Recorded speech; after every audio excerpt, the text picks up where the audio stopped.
नमस्कार दर्शकों, मैं हूं भगवती प्रसाद पुरोहित एडवोकेट और आप देख रहे हैं यूट्यूब का कानूनी ज्ञान चैनल। दर्शकों, आपने अभी तक हमारे चैनल को सब्सक्राइब नहीं किया तो चैनल को सब्सक्राइब कर दीजिए, बेल आइकन को प्रेस कर दीजिए और इस वीडियो को तो आप फटाफट लाइक कर ही दीजिए, क्योंकि इस चैनल के माध्यम से आपको मिलती है सरल और आसान भाषा में कानून की नई नई जानकारी।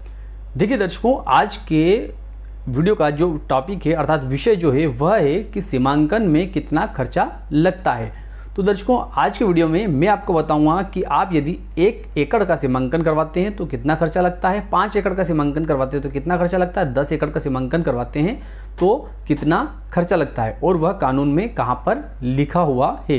दर्शकों, आज का जो वीडियो है यह वीडियो आपको यूट्यूब पर कहीं पर भी ऐसा वीडियो नहीं मिलेगा जो जानकारी आज के वीडियो में आपको दी जा रही है। तो इसलिए आपसे निवेदन है कि आपको वीडियो में बने रहना है, पूरे वीडियो को देखना है, बिल्कुल भी वीडियो को छोड़ना नहीं है, ताकि आपको सही और सटीक जानकारी और सरल और आसान भाषा में जानकारी प्राप्त हो सके। तो आइए वीडियो को शुरू कर लेते हैं। देखिए दर्शकों, यदि आपकी भूमि का सीमांकन करवाना चाहते हैं तो उसके लिए आपका जो खर्च प्रारंभ होता है वह होता है कि जब आप आपके खाते की किस्तबंदी खतौनी निकालते हैं। तो आपकी किस्तबंदी खतौनी यदि आप निकालते हैं तो आपको यदि आपकी किस्तबंदी खतौनी एक पेज में प्राप्त होती है तो उसका शुल्क जो है वह 30 रुपये लगता है। यदि एक पेज से अधिक में निकलती है तो बाद वाले प्रति पेज का जो शुल्क है वह 15 रुपये आपको पे करना पड़ता है।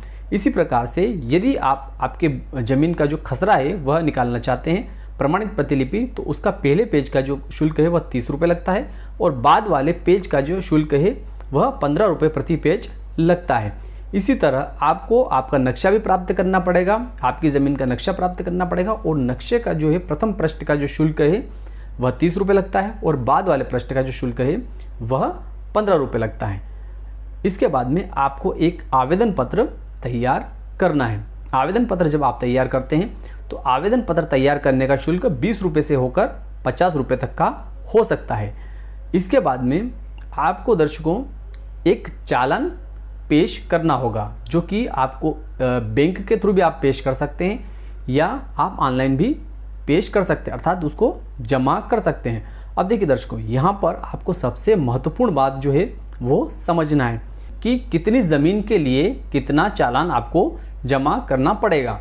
तो देखिए, यदि सीमांकन की जाने वाली भूमि जो है वह 5 एकड़ से कम है अर्थात 2 हेक्टेयर से कम भूमि है तो उसके लिए आपको 50 रुपये का चालान जमा करना पड़ेगा। लेकिन यदि सीमांकन की जाने वाली भूमि जो है वह 5 एकड़ से अधिक है लेकिन 10 एकड़ से कम है तो आपको जो है चालान उसका जो जमा करना पड़ेगा वह 100 रुपये का होगा। इसी तरह यदि सीमांकन की जाने वाली भूमि 10 एकड़ है या 10 एकड़ से अधिक है तो आपको जो चालान जमा करना है वह 150 रुपये का चालान जमा करना पड़ेगा। हम इसको यदि हेक्टेयर में समझते हैं तो इस प्रकार से समझ सकते हैं कि यदि किसी भूमि का सीमांकन किया जाना है और वह भूमि 2 हेक्टेयर से कम है तो उसका जो चालान है वह 50 रुपये का जमा करना होगा। यदि सीमांकन की जाने वाली भूमि 2 हेक्टेयर या 2 हेक्टेयर से अधिक है लेकिन 4 हेक्टेयर से कम है तो उसका चालान जो है वह आपको 100 रुपये का जमा करना होगा।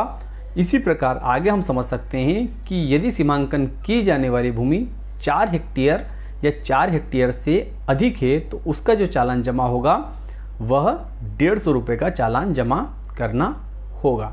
देखिए दर्शकों, एक और महत्वपूर्ण बात मैं आपको बता देता हूं कि यदि भूमि स्वामी जो है जिसकी भूमि का सीमांकन किया जाना है वह अनुसूचित जाति का या अनुसूचित जनजाति का अर्थात SC या ST वर्ग का व्यक्ति है और उसकी भूमि जो है वह 10 एकड़ से कम है अर्थात 4 हेक्टेयर से यदि कम है तो ऐसे व्यक्ति को अर्थात ऐसे भूमि स्वामी को किसी प्रकार का शुल्क दे नहीं होता है, अर्थात उसको किसी भी प्रकार का शुल्क जमा करने की आवश्यकता नहीं है। देखिए दर्शकों, मैंने जो प्रावधान बताए यह प्रावधान सीमांकन नियम 7 में दिए गए हैं, सीमांकन के नियम 7 में दिए गए हैं और इसके लिए मध्य प्रदेश शासन का 20/10/2000 का नोटिफिकेशन भी अवलोकनीय है।